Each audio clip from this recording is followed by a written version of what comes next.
The Magic of Thinking Big by David Schwartz. Preface. Why this big book? Why a full-scale discussion of the magic of thinking big? Thousands of books will be published this year. Why one more? Permit me to give you just a little background. Several years ago, I witnessed an exceptionally impressive sales meeting. The vice president in charge of marketing for this company was tremendously excited. He wanted to drive home a point. He had with him on the platform the leading representative in the organization, a very ordinary-looking fellow who earned in the year just ended just a little under $60,000. The earnings of other representatives averaged $12,000. The executive challenged the group. Here is what he said. I want you to take a good look at Harry. Look at him. Now what's Harry got that the rest of you haven't? Harry earned 5 times the average, but is Harry 5 times smarter? No, not according to our personnel tests. I checked. They show he's about average in that department. And did Harry work 5 times harder than you fellows? No, not according to the reports. In fact, he took more time off than most of you. Did Harry have a better territory? Again, I've got to say no. The accounts averaged about the same. Did Harry have more education, better health? Again, no. Harry is about as average as an average guy could be, except for one thing. The difference between Harry and the rest of you, said the vice president, the difference is that Harry thought 5 times bigger. Then the executive proceeded to show that success is determined not so much by the size of one's brain as it is by the size of one's thinking. This was an intriguing thought, and it stayed with me. The more I observed, the more people I talked with, the deeper I dug into what's really behind success, the clearer was the answer. Case history after case history proved that the size of bank accounts, the size of happiness accounts, and the size of one's general satisfaction account is dependent on the size of one's thinking. There is magic in thinking big. If thinking big accomplishes so much, why doesn't everyone think that way? I've been asked that question many times. Here, I believe, is the answer. All of us, more than we recognize, are products of the thinking around us. And much of this thinking is little, not big. All around you is an environment that is trying to tug you, trying to pull you down second-class street. You are told almost daily that there are too many chiefs and not enough Indians. In other words, that opportunities to lead no longer exist, that there is a surplus of chiefs, so be content to be a little guy. But this too many chiefs idea simply doesn't square with the truth. Leading people in all occupations will tell you, as they've told me, that the trouble is, there are too many Indians and not nearly enough chiefs. This petty environment says other things, too. It tells you whatever will be, that your destiny is outside your control, that fate is in complete control. So forget those dreams, forget that finer home, forget that special college for the children, forget the better life. Be resigned, lie down and wait to die. And who hasn't heard the statement that success isn't worth the price? As if you have to sell your soul, your family life, your conscience, your set of values to reach the top. But in truth, success doesn't demand a price. Every step forward pays a dividend. This environment also tells us there's too much competition for the top spots in life. But is there?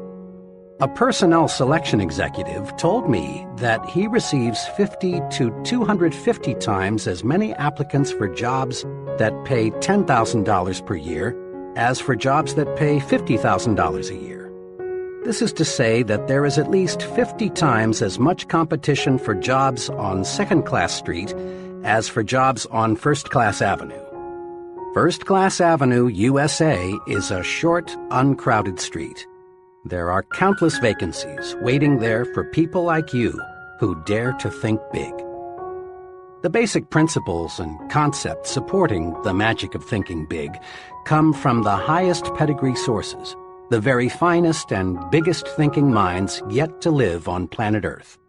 Minds like the prophet David, who wrote, "As one thinketh in his heart, so is he." Minds such as Emerson, who said, "Great men are those who see that thoughts rule the world." Minds like Milton, who in Paradise Lost wrote, "The mind is its own place, and in itself can make a heaven of hell or a hell of heaven." Amazingly perceptive minds like Shakespeare, who observed, "There is nothing either good or bad except that thinking makes it so." But where does the proof come from? How do we know the master thinkers were right? Fair questions. The proof comes from the lives of the select people around us who, through winning success, achievement, and happiness, prove that thinking big does work magic. The simple steps we have set down here are not untested theories. They are not one man's guesses and opinions. They are proven approaches to life's situations, and they are universally applicable steps that work, and work like magic. That you're listening to this proves you are interested in larger success. You want to fulfill your desires. You want to enjoy a fine standard of living. You want this life to deliver to you all the good things you deserve. Being interested in success is a wonderful quality. You have another admirable quality. The fact that you're listening to this program shows you have the intelligence to look for tools that will help take you where you want to go. In building anything, automobiles, bridges, missiles, we need tools. Many people, in their attempt to build a successful life, forget there are tools to help them. You have not forgotten. You have then the two basic qualities needed to realize real profit from this book: a desire for greater success and the intelligence to select a tool to help you realize that desire. Think big and you'll live big. You'll live big in happiness, you'll live big in accomplishment, big in income, big in friends, big in respect. Enough for the promise. Start now, right now, to discover how to make your thinking make magic for you. Start out with this thought of the great philosopher Disraeli: life is too short to be little. What this book will do for you. In every chapter of this book, you will find dozens of hard-headed, practical ideas, techniques, and principles that will enable you to harness the tremendous power of thinking big, so as to gain for yourself the success, happiness, and satisfaction you want so much. Every technique is dramatically illustrated by a real-life case history. You discover not only what to do, but what is even more important, you see exactly how to apply each principle to actual situations and problems. Here, then, is what this book will do for you. It will show you how you can launch yourself to success with the power of belief, win success by believing you can succeed, defeat disbelief and the negative power it creates, get big results by believing big, make your mind produce positive thoughts, develop the power of belief, plan a concrete success-building program, vaccinate yourself against excusitis, the failure disease, learn the secret that lies in your attitude toward health, take 4 positive steps to lick health excusitis, discover why your thinking power is more important than mere intelligence, use your mind for thinking, not simply as a warehouse for facts. Master 3 easy ways to cure intelligence excusitis. Overcome the problem of age, being too young or too old. Conquer luck excusitis and attract good luck to you. Use the action technique to cure fear and build confidence. Manage your memory so as to increase your store of confidence. Overcome your fear of other people. Increase self-confidence by satisfying your own conscience. Think confidently by acting confidently. Learn the 5 positive steps to build confidence and destroy fear. Discover that success is measured by the size of your thinking. Measure your true size and find out what assets you have. Think as big as you really are. Develop the big thinker's vocabulary with these 4 specific steps. Think big by visualizing what can be done in the future. Add value to things, to people, and to yourself. Get the thinking big view of your job. Think above trivialities and concentrate on what's important. Test yourself. Find out how big your thinking really is. Use creative thinking to find new and better ways to get things done. Develop creative power by believing it can be done. Fight mind-freezing traditional thinking. Do more and do it better by turning on your creative power. Use the 3 keys to strengthening creativity by opening your ears and your mind. Stretch your thinking and stimulate your mind. Harness and develop your ideas, the fruit of your thinking.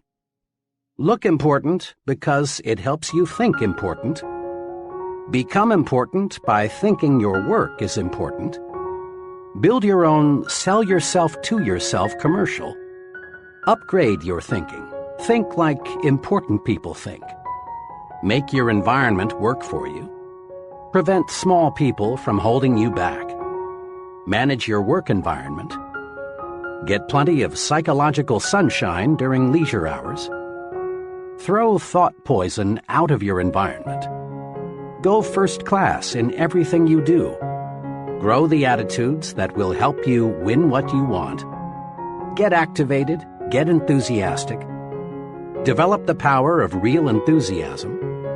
Grow the you are important attitude. Make more money by getting the put service first attitude. Win the support of other people by thinking right toward them. Become more likable by making yourself lighter to lift. Take the initiative in building friendships. Master the technique of thinking only good thoughts about people. Win friends by practicing conversation generosity. Think big even when you lose or receive a setback. Get the action habit. You don't need to wait until conditions are perfect. Make up your mind to do something about your ideas. Use action to cure fear and gain confidence. Discover the secret of mind action. Capitalize on the magic of now.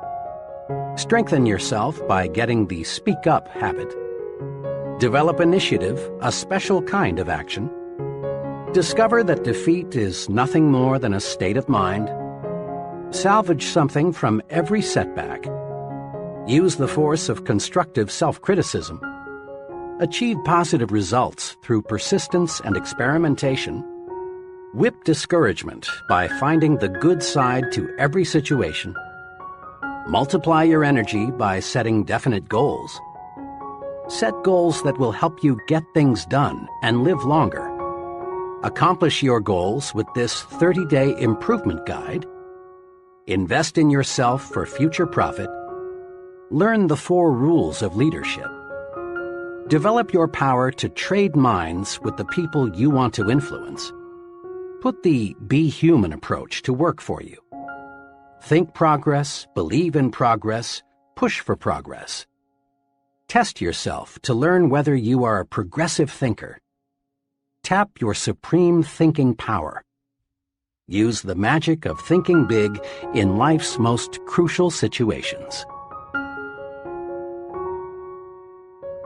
Chapter 1. Believe you can succeed and you will. Success means many wonderful, positive things. Success means personal prosperity, a fine home, vacations, travel, new things, financial security, giving your children maximum advantages. Success means winning admiration, leadership, being looked up to by people in your business and social life. Success means freedom, freedom from worries, fears, frustrations, and failure. Success means self-respect, continually finding more real happiness and satisfaction from life, being able to do more for those who depend on you. Success means winning. Success, achievement, is the goal of life. Every human being wants success. Everybody wants the best this life can deliver. Nobody enjoys crawling, living in mediocrity. No one likes feeling second class and feeling forced to go that way. Some of the most practical success-building wisdom is found in that biblical quotation stating that faith can move mountains. Believe, really believe you can move a mountain, and you can. Not many people believe that they can move mountains. So, as a result, not many people do. On some occasion, you've probably heard someone say something like, "It's nonsense to think you can make a mountain move away just by saying, 'Mountain, move away.' It's simply impossible." People who think this way have belief confused with wishful thinking. And true enough, you can't wish away a mountain. You can't wish yourself into an executive suite. Nor can you wish yourself into a 5-bedroom, 3-bath house or the high-income brackets. You can't wish yourself into a position of leadership. But you can move a mountain with belief. You can win success by believing you can succeed. There is nothing magical or mystical about the power of belief. Belief works this way. Belief, the "I'm positive I can" attitude, generates the power, skill, and energy needed to do. When you believe I can do it, the how to do it develops. Every day, all over the nation, young people start working in new jobs. Each of them wishes that someday he could enjoy the success that goes with reaching the top. But the majority of these young people simply don't have the belief that it takes to reach the top rungs. And they don't reach the top. Believing it's impossible to climb high, they do not discover the steps that lead to great heights. Their behavior remains that of the average person. But a small number of these young people really believe they will succeed. They approach their work with the "I'm going to the top" attitude, and with substantial belief they reach the top. Believing they will succeed, and that it's not impossible, these folks study and observe the behavior of senior executives. They learn how successful people approach problems and make decisions. They observe the attitudes of successful people. The how to do it always comes to the person who believes he can do it. A young woman I'm acquainted with decided 2 years ago that she was going to establish a sales agency to sell mobile homes.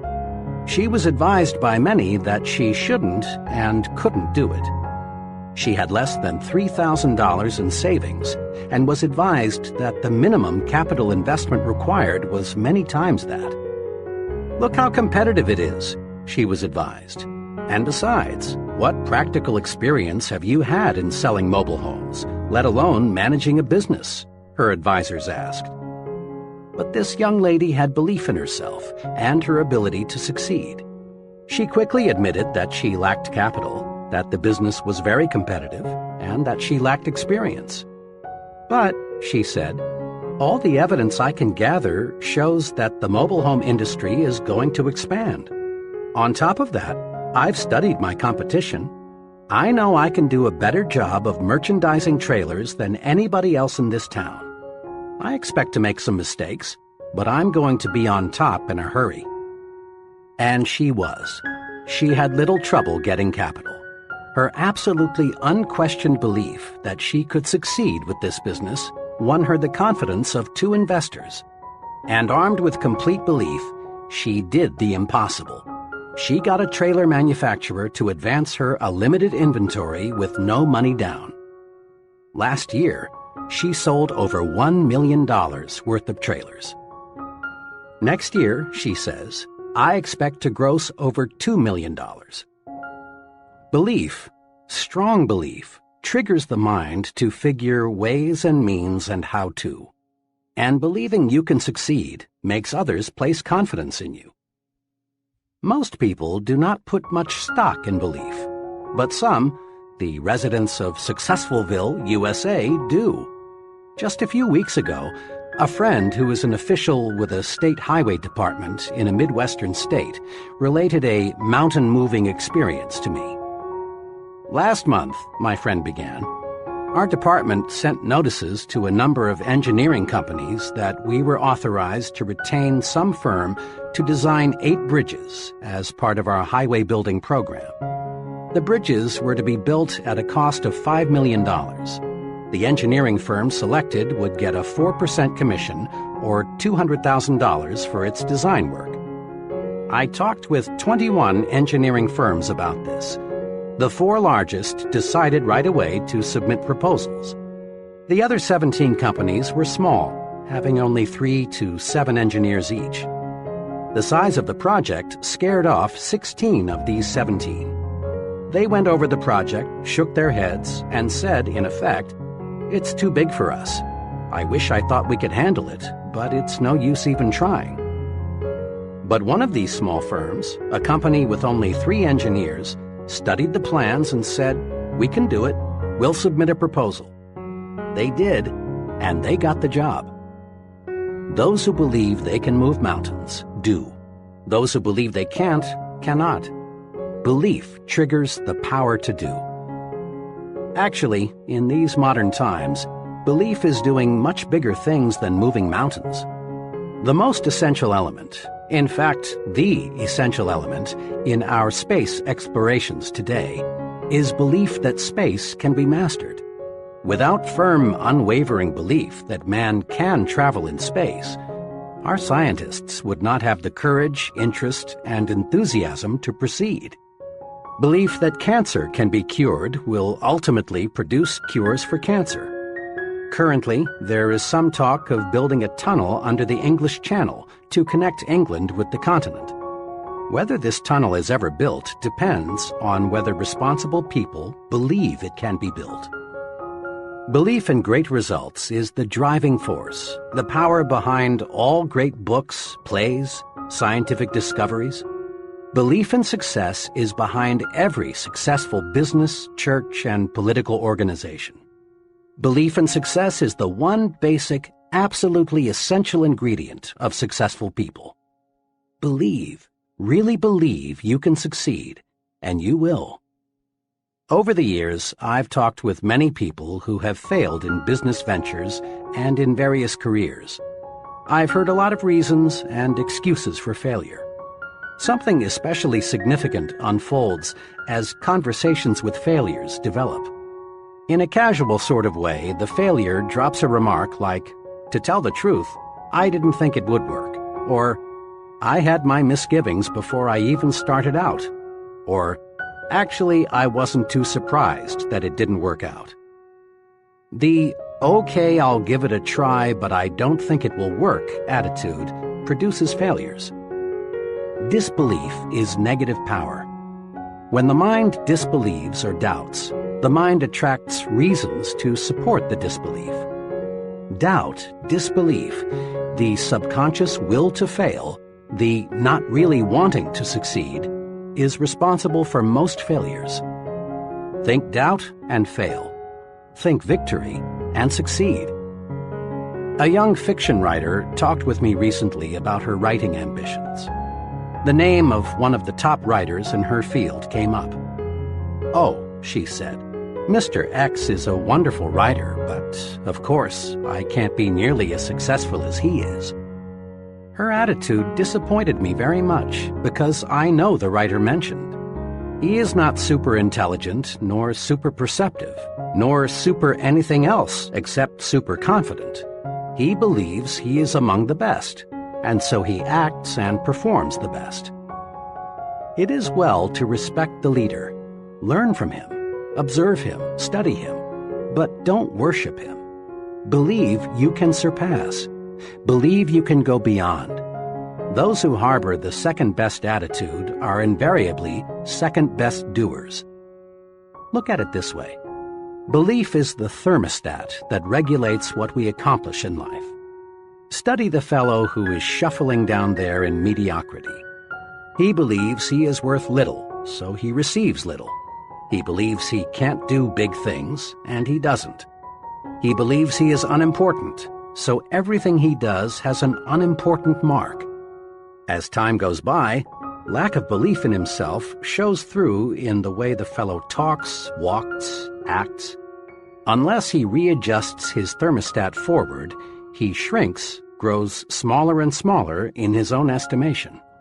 And since others see in us what we see in ourselves, he grows smaller in the estimation of the people around him.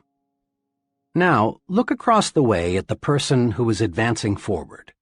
He believes he is worth much, and he receives much. He believes he can handle big, difficult assignments, and he does. Everything he does, the way he handles himself with people, his character, his thoughts, his viewpoints, all say, here is a professional. He is an important person. A person is a product of his own thoughts. Believe big. Adjust your thermostat forward. Launch your success offensive with honest, sincere belief that you can succeed. Believe big and grow big. Several years ago, after addressing a group of businessmen in Detroit, I talked with one of the gentlemen who approached me, introduced himself, and said, "I really enjoyed your talk. Can you spare a few minutes? I'd like very much to discuss a personal experience with you." In a few minutes, we were comfortably seated in a coffee shop waiting for some refreshments. "I have a personal experience," he began, "that ties in perfectly with what you said this evening about making your mind work for you instead of letting it work against you. I've never explained to anyone how I lifted myself out of the world of mediocrity, but I'd like to tell you about it." "And I'd like to hear it," I said. "Well, just 5 years ago, I was plodding along, just another guy working in the tool and die trade. I made a decent living by average standards, but it was far from ideal. Our home was much too small, and there was no money for those many things we wanted. My wife, bless her, didn't complain much, but it was written all over her that she was more resigned to her fate than she was happy. Inside, I grew more and more dissatisfied. When I let myself see how I was failing my good wife and 2 children, I really hurt inside. But today things are really different," my friend continued. "Today we have a beautiful new home on a 2-acre lot and a year-round cabin a couple 100 miles north of here. There's no more worry about whether we can send the kids to a good college, and my wife no longer has to feel guilty every time she spends money for some new clothes. Next summer, the whole family is flying to Europe to spend a month's holiday. We're really living." "How did all this happen?" I asked. "It all happened," he continued, "when, to use the phrase you used tonight, I harnessed the power of belief. 5 years ago, I learned about a job with a tool and die company here in Detroit. We were living in Cleveland at the time. I decided to look into it, hoping I could make a little more money. I got here early on Sunday evening, but the interview was not until Monday. After dinner, I sat down in my hotel room, and for some reason, I got really disgusted with myself. Why, I asked myself, am I just a middle-class failure? Why am I trying to get a job that represents such a small step forward? I don't know to this day what prompted me to do it, but I took a sheet of hotel stationery and wrote down the names of 5 people I've known well for several years who had far surpassed me in earning power and job responsibility. 2 were former neighbors who had moved away to fine subdivisions. 2 others were fellows I had worked for, and the 3rd was a brother-in-law. Next, again, I don't know what made me do this. I asked myself, what do my 5 friends have that I don't have, besides better jobs? I compared myself with them on intelligence, but I honestly couldn't see that they excelled in the brains department, nor could I truthfully say they had me beat on education, integrity, or personal habits.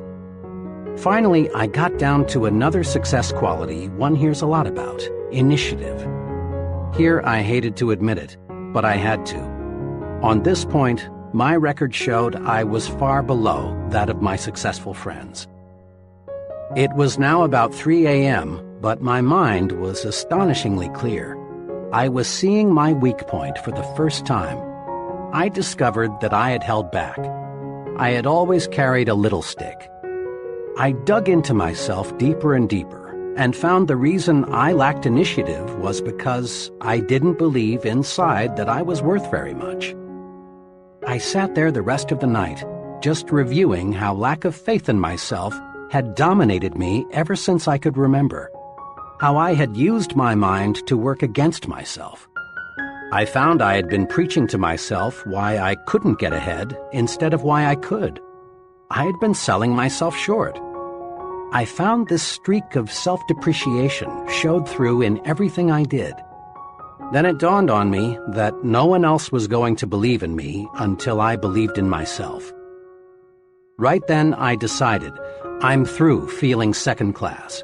From here on in, I'm not going to sell myself short. Next morning, I still had that confidence. During the job interview, I gave my newfound confidence its first test. Before coming for the interview, I'd hoped I would have the courage to ask for $750 or maybe even $1,000 more than my present job was paying. But now, after realizing I was a valuable man, I upped it to $3,500. And I got it. I sold myself because after that one long night of self-analysis, I found things in myself that made me a lot more saleable. Within 2 years after I took that job, I had established a reputation as the fellow who can get business. Then we went into a recession. This made me still more valuable because I was one of the best business getters in the industry. The company was reorganized and I was given a substantial amount of stock, plus a lot more pay. Believe in yourself, and good things do start happening. Your mind is a thought factory. It's a busy factory, producing countless thoughts in one day. Production in your thought factory is under the charge of 2 foremen, one of whom we will call Mr. Triumph and the other Mr. Defeat. Mr. Triumph is in charge of manufacturing positive thoughts. He specializes in producing reasons why you can, why you're qualified, why you will. The other foreman, Mr. Defeat, produces negative, deprecating thoughts. He is your expert in developing reasons why you can't, why you're weak, why you're inadequate. His specialty is the why you will fail chain of thoughts. Both Mr. Triumph and Mr. Defeat are intensely obedient. They snap to attention immediately. All you need do to signal either foreman is to give the slightest mental beck and call. If the signal is positive, Mr. Triumph will step forward and go to work. Likewise, a negative signal brings Mr. Defeat forward. To see how these 2 foremen work for you, try this example. Tell yourself, today is a lousy day. This signals Mr. Defeat into action, and he manufactures some facts to prove you are right. He suggests to you that it's too hot or it's too cold. Business will be bad today. Sales will drop. Other people will be on edge. You may get sick. Your wife will be in a fussy mood. Mr. Defeat is tremendously efficient. In just a few moments, he's got you sold. It is a bad day. Before you know it, it is a heck of a bad day. But tell yourself, today is a fine day, and Mr. Triumph is signaled forward to act. He tells you, this is a wonderful day. The weather is refreshing. It's good to be alive. Today you can catch up on some of your work. And then it is a good day.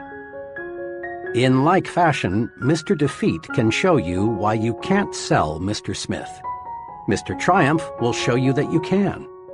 Mr. Defeat will convince you that you will fail, while Mr. Triumph will demonstrate why you will succeed. Mr. Defeat will prepare a brilliant case against Tom, while Mr. Triumph will show you more reasons why you like Tom. Now, the more work you give either of these 2 foremen, the stronger he becomes. If Mr. Defeat is given more work to do, he adds personnel and takes up more space in your mind. Eventually, You will take over the entire thought manufacturing division, and virtually all thought will be of a negative nature. The only wise thing to do is fire Mr. Defeat. You don't need him. You don't want him around telling you that you can't, you're not up to it, you'll fail, and so on. Mr. Defeat won't help you get where you want to go, so boot him out. Use Mr. Triumph 100% of the time. When any thought enters your mind, ask Mr. Triumph to go to work for you. He'll show you how you can succeed. Between now and tomorrow at this time, another 11,500 new consumers will have made their grand entry into the USA. Population is growing at a record rate. In the next 10 years, the increase is conservatively estimated at 35 million. That's equal to the present combined metropolitan population of our 5 biggest cities: New York, Chicago, Los Angeles, Detroit, and Philadelphia. Imagine. New industries, new scientific breakthroughs, expanding markets, all spell opportunity. This is good news. This is a most wonderful time to be alive. All signs point to a record demand for top-level people in every field.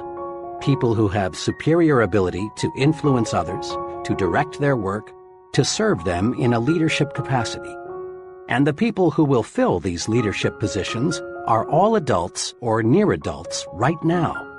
One of them is you. The guarantee of a boom is not, of course, a guarantee of personal success. Over the long pull, the United States has always been booming. But just a fast glance shows that millions and millions of people, in fact, a majority of them, struggle but don't really succeed. The majority of folks still plug along in mediocrity despite the record opportunity of the last 2 decades. And in the boom period ahead, most people will continue to worry, to be afraid, to crawl through life feeling unimportant, unappreciated, not able to do what they want to do. As a result, their performance will earn them petty rewards, petty happiness.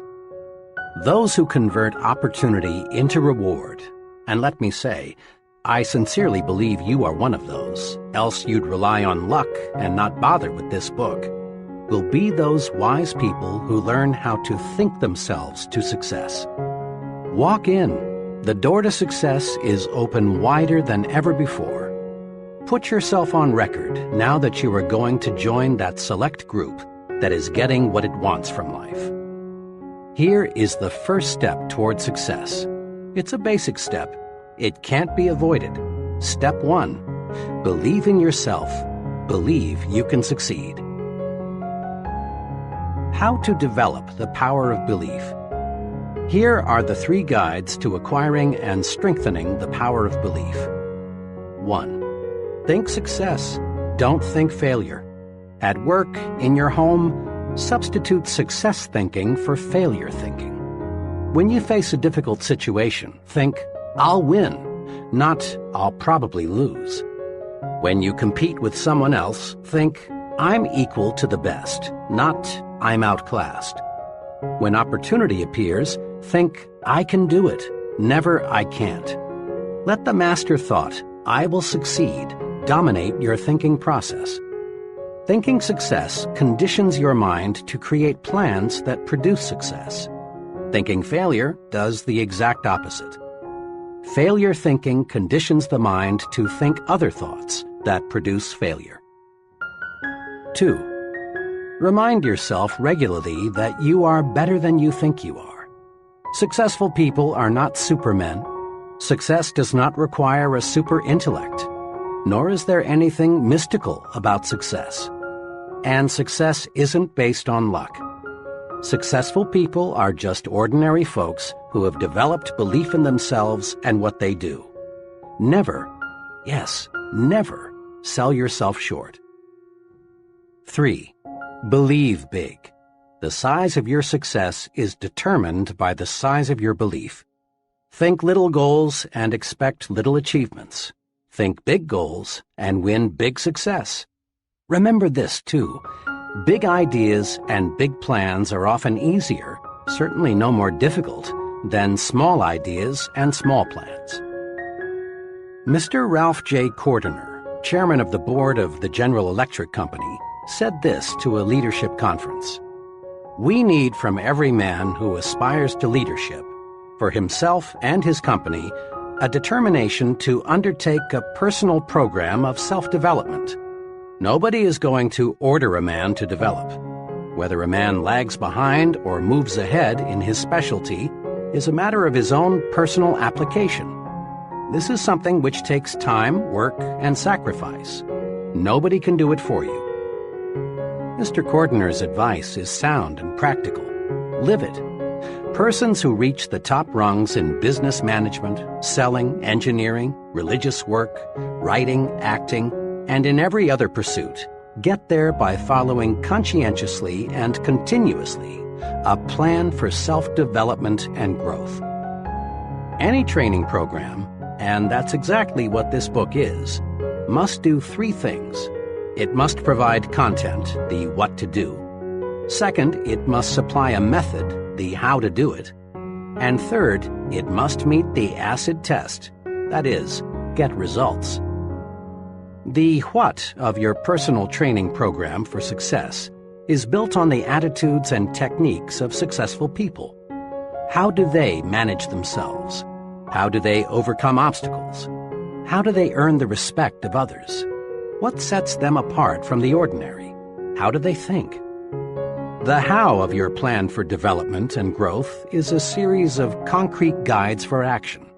These are found in each chapter. These guides work. Apply them and see for yourself. What about the most important part of training? Results? Wrapped up briefly, conscientious application of the program presented here will bring you success, and on a scale that may now look impossible. Broken down into its components, your personal training program for success will bring you a series of rewards. The reward of deeper respect from your family, the reward of admiration from your friends and associates, the reward of feeling useful, of being someone, of having status, the reward of increased income and a higher standard of living. Your training is self-administered. There will be no one standing over your shoulder telling you what to do and how to do it. This book will be your guide, but only you can understand yourself. Only you can command yourself to apply this training. Only you can evaluate your progress. Only you can bring about corrective action should you slip a little. In short, you are going to train yourself to achieve bigger and bigger success. You already have a fully equipped laboratory in which you can work and study. Your laboratory is all around you.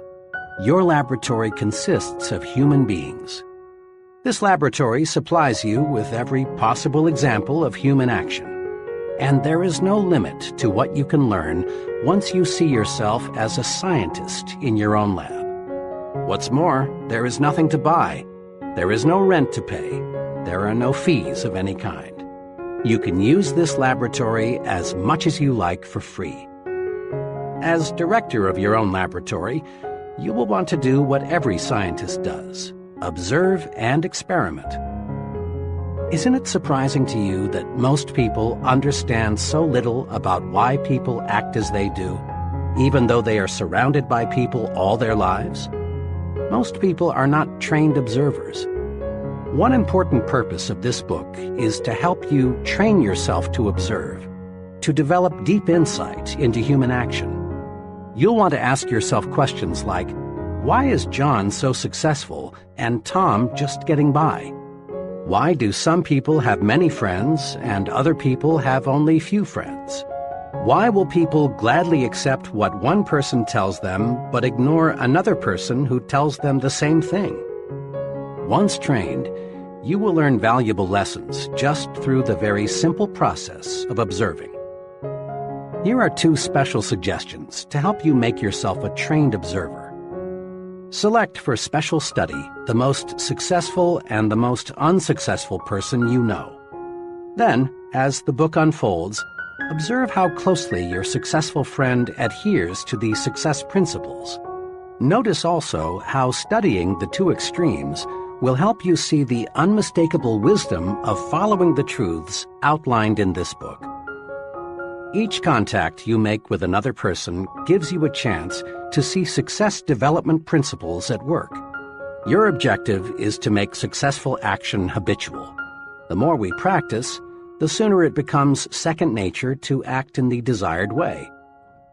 Most of us have friends who grow things for a hobby, and we've all heard them say something like, "It's exciting to watch those plants grow. Just look how they respond to plant food and water. See how much bigger they are today than they were last week." To be sure, it is thrilling to watch what can happen when men cooperate carefully with nature. But it is not 1/10 as fascinating as watching yourself respond to your own carefully administered thought management program. It's fun to feel yourself growing more confident, more effective, more successful, day by day, month by month. Nothing, absolutely nothing, in this life gives you more satisfaction than knowing you're on the road to success and achievement. And nothing stands as a bigger challenge than making the most of yourself. Chapter 2. Cure yourself of excusitis, the failure disease. People. As you think yourself to success, that's what you will study, people. You will study people very carefully to discover, then apply success-rewarding principles to your life. And you want to begin right away. Go deep into your study of people, and you'll discover unsuccessful people suffer a mind-deadening thought disease. We call this disease excusitis. Every failure has this disease in its advanced form, and most average persons have at least a mild case of it. You will discover that excusitis explains the difference between the person who is going places and the fellow who is barely holding his own. You will find that the more successful the individual, the less inclined he is to make excuses.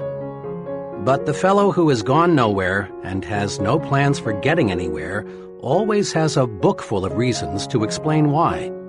Persons with mediocre accomplishments are quick to explain why they haven't, why they don't, why they can't, and why they aren't. Study the lives of successful people and you'll discover this. All the excuses made by the mediocre fellow could be, but aren't, made by the successful person. I have never met nor heard of a highly successful business executive, military officer, salesman, professional person, or leader in any field who could not have found one or more major excuses to hide behind. Roosevelt could have hidden behind his lifeless legs. Truman could have used no college education. Kennedy could have said, "I'm too young to be president." Johnson and Eisenhower could have ducked behind heart attacks. Like any disease, excusitis gets worse if it isn't treated properly. A victim of this thought disease goes through this mental process. I'm not doing as well as I should. What can I use as an alibi that will help me save face? Let's see. Poor health? Lack of education? Too old? Too young? Bad luck? Personal misfortune? Wife? The way my family brought me up? Once the victim of this failure disease has selected a good excuse, he sticks with it.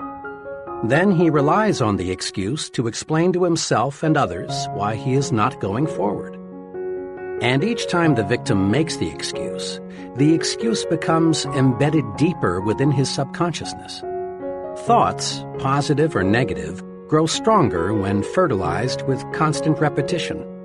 At first, the victim of excusitis knows his alibi is more or less a lie. But the more frequently he repeats it, the more convinced he becomes that it is completely true, that the alibi is the real reason for his not being the success he should be. Procedure 1, then, in your individual program of thinking yourself to success must be to vaccinate yourself against excusitis, the disease of the failures. The 4 most common forms of excusitis. Excusitis appears in a wide variety of forms, but the worst types of this disease are health excusitis, intelligence excusitis, age excusitis, and luck excusitis. Now let's see just how we can protect ourselves from these 4 common ailments. 1. But my health isn't good. Health excusitis ranges all the way from the chronic I don't feel good to the more specific I've got such and such wrong with me. Bad health in 1,000 different forms is used as an excuse for failing to do what a person wants to do, failing to accept greater responsibilities, failing to make more money, failing to achieve success. Millions and millions of people suffer from health excusitis. But is it in most cases a legitimate excuse? Think for a moment of all the highly successful people you know who could, but who don't, use health as an excuse. My physician and surgeon friends tell me the perfect specimen of adult life is non-existent. There is something physically wrong with everybody. Many surrender in whole or in part to health excusitis, but success-thinking people do not. 2 experiences happened to me in one afternoon that illustrate the correct and incorrect attitudes toward health. I had just finished a talk in Cleveland. Afterward, one fellow, about 30, asked to speak to me privately for a few minutes. He complimented me on the meeting, but then said, "I'm afraid your ideas can't do me much good." "You see," he continued, "I've got a bad heart, and I've got to hold myself in check." He went on to explain that he'd seen 4 doctors, but they couldn't find his trouble. He asked me what I would suggest he do. "Well," I said, "I know nothing about the heart, but as one layman to another, here are 3 things I'd do. First, I'd visit the finest heart specialist I could find and accept his diagnosis as final. You've already checked with 4 doctors, and none of them has found anything peculiar with your heart. Let the 5th doctor be your final check. It may very well be you've got a perfectly sound heart. But if you keep on worrying about it, eventually you may have a very serious heart ailment. Looking and looking and looking for an illness often actually produces illness." The second thing I'd recommend is that you read Dr. Schindler's great book, How to Live 365 Days a Year. Dr. Schindler shows in this book that 3 out of every 4 hospital beds are occupied by people who have EII, emotionally induced illness. Imagine, 3 out of 4 people who are sick right now would be well if they learned how to handle their emotions. Read Dr. Schindler's book and develop your program for emotions management. Third, I'd resolve to live until I die. I went on to explain to this troubled fellow some sound advice I received many years ago from a lawyer friend who had an arrested case of tuberculosis. This friend knew he would have to live a regulated life, but this hasn't stopped him from practicing law, rearing a fine family, and really enjoying life. My friend, who now is 78 years old, expresses his philosophy in these words: "I'm going to live until I die, and I'm not going to get life and death confused. While I'm on this earth, I'm going to live. Why be only half alive? Every minute a person spends worrying about dying is just 1 minute that fellow might as well have been dead." I had to leave at that point because I had to be on a certain plane for Detroit. On the plane, the second but much more pleasant experience occurred. After the noise of the takeoff, I heard a ticking sound. Rather startled, I glanced at the fellow sitting beside me, for the sound seemed to be coming from him. He smiled a big smile and said, "Oh, it's not a bomb. It's just my heart." I was obviously surprised, so he proceeded to tell me what had happened. Just 21 days before, he had undergone an operation that involved putting a plastic valve into his heart. The ticking sound, he explained, would continue for several months until new tissue had grown over the artificial valve. I asked him what he was going to do. "Oh," he said, "I've got big plans. I'm going to study law when I get back to Minnesota. Someday I hope to be in government work. The doctors tell me I must take it easy for a few months, but after that I'll be like new. There you have two ways of meeting health problems. The first fellow, not even sure he had anything organically wrong with him, was worried, depressed, on the road to defeat, wanting somebody to second his motion that he couldn't go forward. The second individual, after undergoing one of the most difficult of operations, was optimistic, eager to do something. The difference lay in how they thought toward health. I've had some very direct experience with health excusitis. I'm a diabetic. Right after I discovered I had this ailment, about 5,000 hypodermics ago, I was warned, diabetes is a physical condition, but the biggest damage results from having a negative attitude about it. Worry about it, and you may have real trouble. Naturally, since the discovery of my own diabetes, I've gotten to know a great many other diabetics. Let me tell you about two extremes. One fellow who has a very mild case belongs to that fraternity of the living dead. Obsessed with a fear of the weather, he is usually ridiculously bundled up. He's afraid of infection, so he shuns anybody who has the slightest sniffle. He's afraid of overexertion, so he does almost nothing. He spends most of his mental energy worrying about what might happen. He bores other people, telling them how awful his problem really is. His real ailment is not diabetes. Rather, he's a victim of health excusitis. He has pitied himself into being an invalid. The other extreme is a division manager for a large publishing company. He has a severe case. He takes about 30 times as much insulin as the fellow just mentioned. But he is not living to be sick. He is living to enjoy his work and have fun. One day he said to me, "Sure, it is an inconvenience, but so is shaving. But I'm not going to think myself to bed. When I take those shots, I just praise the guys who discovered insulin."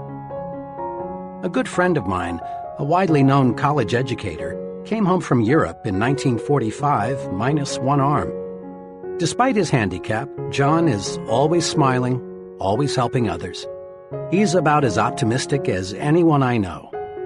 One day, he and I had a long talk about his handicap. "It's just an arm," he said.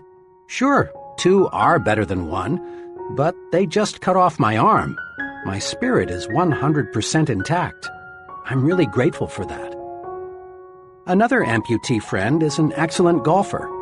One day, I asked him how he had been able to develop such a near-perfect style with just one arm.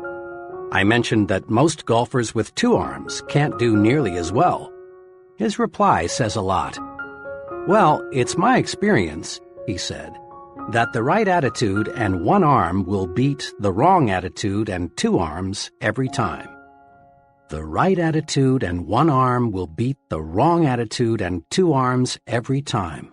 Think about that for a while. It holds true not only on the golf course, but in every facet of life.